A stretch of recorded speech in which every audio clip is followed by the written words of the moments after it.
The Goose Girl by Kayla Trevino, based on the book by Shannon Hale. I will be reading the narration, and I will also be playing the part of Celia, an 18-year-old lady-in-waiting to Annie. I will be playing the part of the Queen, 53, widowed ruler of Kildare. I will also be playing Ungalad, 20, soldier, Celia's lover, and co-conspirator. I will be playing Annie, she's 16, crown princess of Kildare. I'll be playing Jarek, who is 20, he's the crown prince of Bayern. I'll be playing Talun, 50 years old, head soldier, loyal to Annie, and the King, 57, and King of Bayern. This play takes place in sometime between 1400 and 1600 with costumes appropriate to that time period, such as tunics, skirts, leather footwear, bodices, and clothes made of wool. The location is Kildare and Bayern, make-believe cities which have a similar climate and location to the northeastern United States. Act 1, Scene 1. The scene opens in winter, late afternoon, outdoors at the Tomb of the King, which is center stage. The Queen, Celia, and Annie are stage left. A group of townspeople are stage right. Do not fear that this sad day means more than the end of the king's life. We will go on. I will continue as your queen and keeper of the realm. And in that distant day when you will carry my body to this place, my noble and capable son, Caleb Longchrist, will be ready to take up the scepter and crown. Did you hear that, Crown Princess?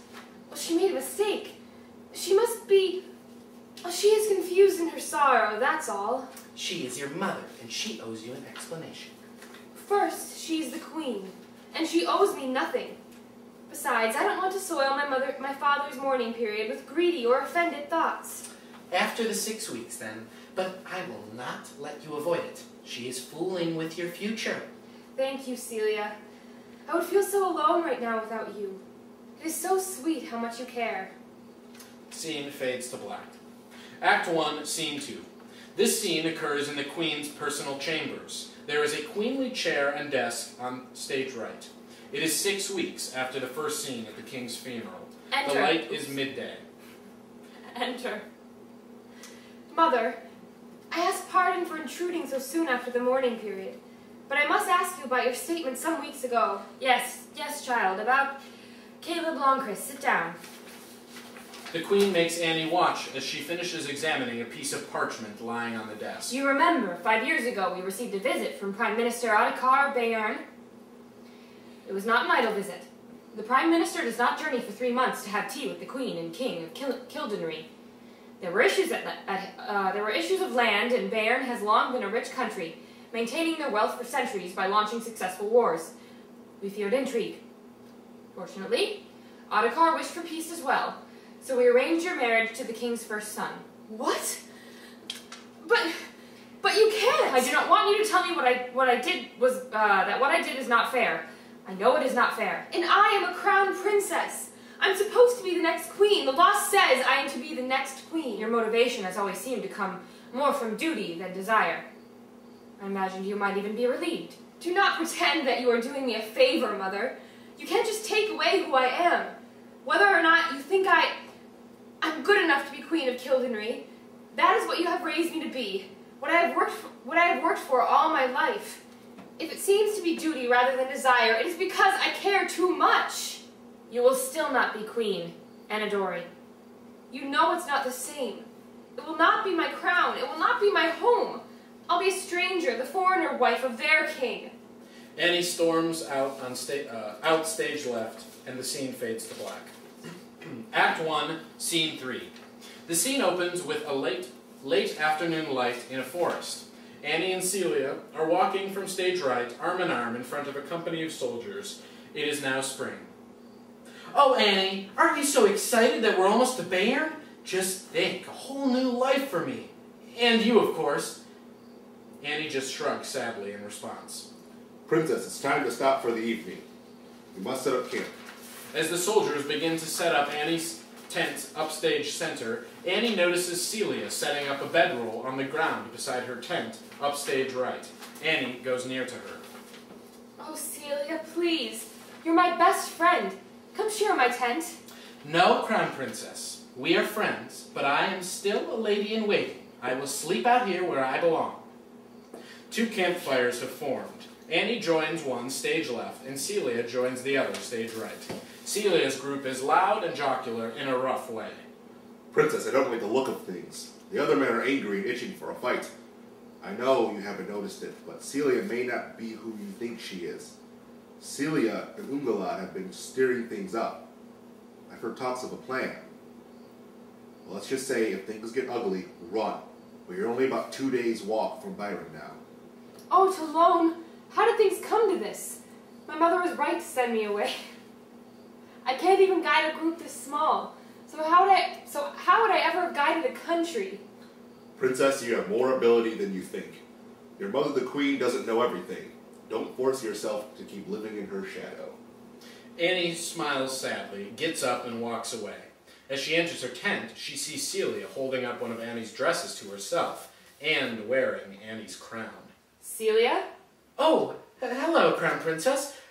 Just looking at your pretty things. I know I don't have your eyes, but do you not think I would look beautiful in this gown? You are almost my size. You're angry, Crown Princess? You're jealous of your treasures and don't want them sullied by a servant? Of course I don't mind, but Celia, you're acting so curiously. I can't believe that it's just my imagination. I'm sorry. No, I am. Are you unhappy to be going to Baron after all? Not a whit. Well, then what? I hope I'm still your friend. Yes, your condescension is most entertaining, Crown Princess. You must congratulate yourself that you have treated me better than any servant deserves. A servant. All I have ever wanted is what you have, and you don't even care about what you are. And I've had to serve you and call you mistress and wait and wait and wait. What a horrid title, lady-in-waiting. I've waited and waited until I thought my bones would crack and my muscles freeze and my mind shrivel like a raisin. And there you were, with horses and tutors and gowns and servants, and all you did was hide in your room. Oh, Celia. I'm so sorry I never saw. She places her hand on Celia's shoulder. Celia slaps it away. Well, I am done waiting now. I will make a better you than you ever did. She steps out of the tent and Annie follows. Soldiers, now! Both groups of the men jump to their feet, draw swords, and begin fighting. Princess, run! Celia turns to grab Annie, but she is too slow. Annie is already gone. The lights fade to black. Act 1, Scene 4. The lights come up on two separate scenes. One is Annie, stage right, surrounded by geese in a pasture in late fall. The other is Celia and her soldiers standing before the king on his throne, stage left, frozen in a tableau. Jarek, disheveled and dirty, enters stage right by Annie, who is reading a book and has hidden her hair under a wide-brimmed hat. Oh, hello, miss. I'm sorry to interrupt, but have you seen a horse by any chance? I was trying to break him and he got away. No, I'm sorry. But I've been told I'm quite good with animals. If I see him, I'll break him for you. What is your name, so I know whom I should return this wild beast? And what is your name, so I know who would speak to me so pertly? He notices the title of her book. Ah, History of Kildenry. Are you too fascinated with our strange new yellow-haired princess and her companions? I have heard Princess Anadori is quite the charmer, but that Ungalad, I don't like the way he looks at her. He shakes his head as if to get rid of a bothersome fly. Annie just laughs. Oh, I just like to read whatever books I can get my hands on. And when you're a Goose Girl, books are pretty hard to come by, so... She shrugs, indicating a history of Kildenry. At this point, he is quite charmed by her. Well, miss, I would be more than happy to bring you more books. When will you be here again?